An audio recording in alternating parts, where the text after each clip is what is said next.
E bate-bola a 4 linhas começa agora a falar no clássico Flamengo e Botafogo. Assim como aconteceu no sábado, o finalista da Taça Guanabara foi conhecido depois da disputa de pênaltis.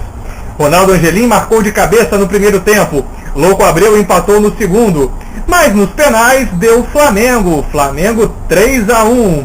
Léo Moura, Renato Abreu e Fernando marcaram para o rubro-negro. Márcio Rosário fez o gol de pênalti do Botafogo. Everton e Somália cobraram e o goleiro Felipe defendeu. E o Renato Cajá chutou para fora a sua cobrança. Pergunta polêmica de início já para a mesa. Opa. Apesar de ter sido decidido nos pênaltis, pode-se dizer que foi a vitória de quem quis ganhar contra quem não quis perder?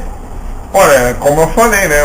O medo de perder tira a vontade de vencer, né? No caso do Fluminense e no caso do Botafogo também.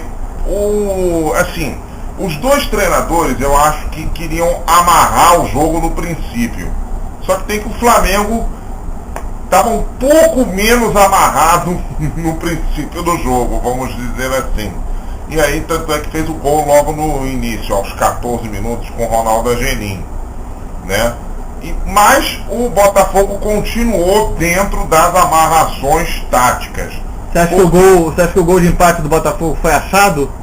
Não, porque o Joel Santana mexeu no intervalo. Mexeu bem, por sinal. Mexeu bem. A entrada do Everton. A impressão que às vezes me dá do Joel, não sei o que vocês vão achar, é que o Joel bota o time retrancado no primeiro tempo, espera o adversário ficar cansado e bota o time pra frente. Bem, a forma que o Botafogo joga já é conhecido por todo mundo, né? É a mesma forma há um ano.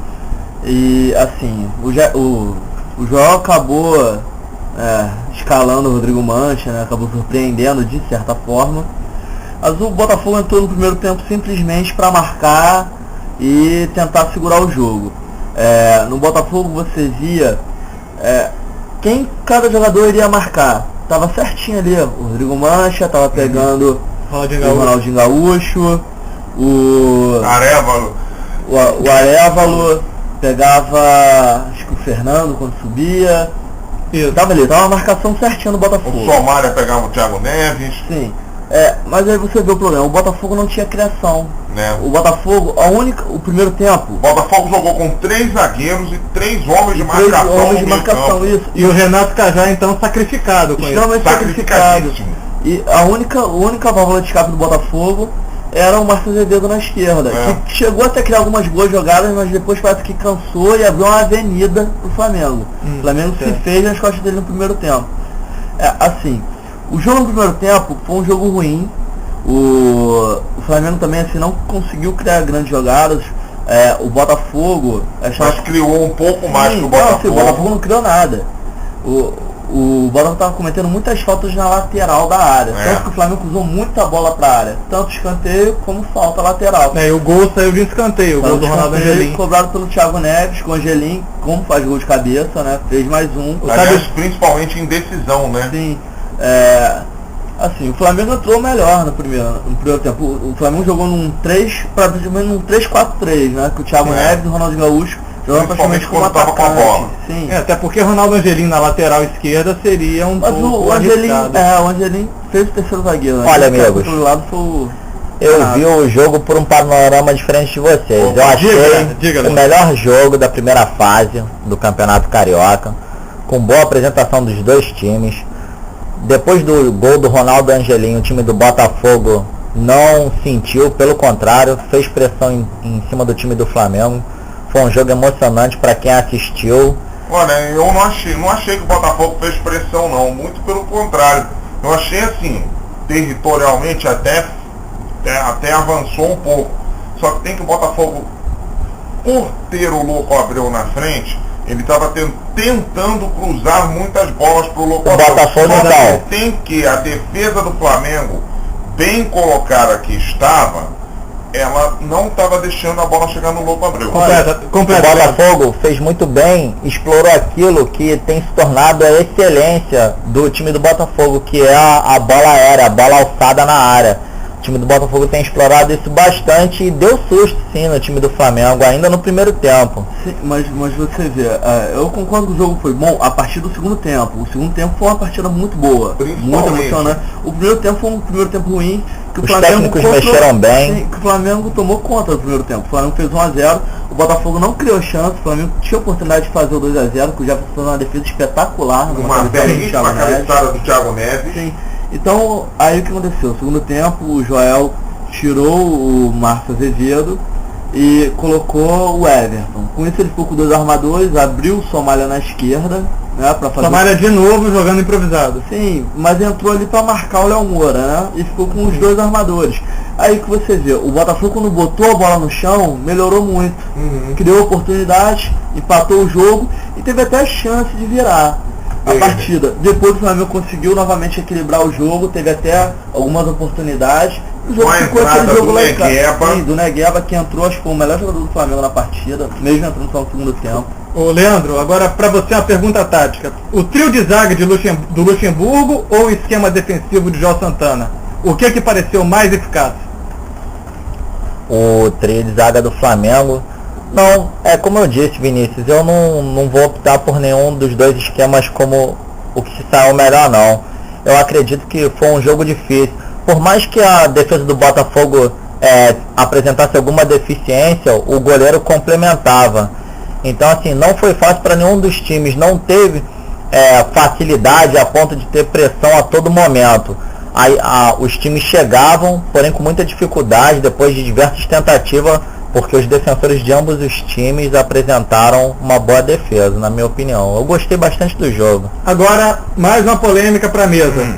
Ronaldinho Gaúcho continua a crítica, sendo sucesso de crítica e público, independentemente das partidas que ele tem feito.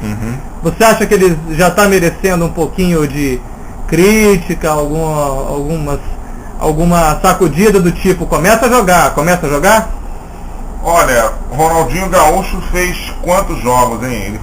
Ele foi pro 6º jogo, né? Isso. Pois é. Eu acho que ontem foi o primeiro teste mesmo dele de verdade, né? Contra um clássico.